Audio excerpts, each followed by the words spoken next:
ভারতের পশ্চিম উপকূলীয় রাজ্য গুজরাটের আহমেদাবাদে যাত্রীবাহী একটি বিমান বিধ্বস্তের ঘটনা ঘটেছে।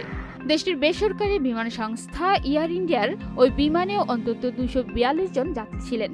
এই ঘটনায় বিমানের বহু যাত্রীর প্রাণহানির আশঙ্কা করা হচ্ছে। বৃহস্পতিবার 12 জুন দুপুর 1টা থেকে 2টার মধ্যে এই ঘটনা ঘটে।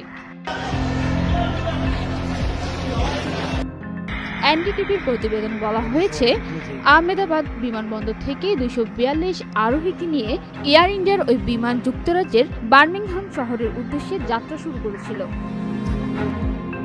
প্রতিবেদনে বলা হয়, কমপক্ষে 1 ডজন অ্যাম্বুলেন্স ঘটনাস্থলে পৌঁছেছে। তবে কর্তৃপক্ষ এখনো নিশ্চিত করেননি যে এটি যাত্রীবাহী নাকি পণ্যবাহী বিমান। প্রত্যক্ষদর্শীরা জানিয়েছেন, তারা বিমানবন্দর এলাকা থেকে কিছু লোককে হাসপাতালে নিয়ে যেতে দেখেছেন।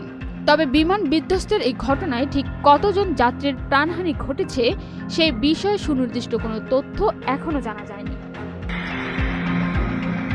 পান্না আক্তার, চ্যানেল আই।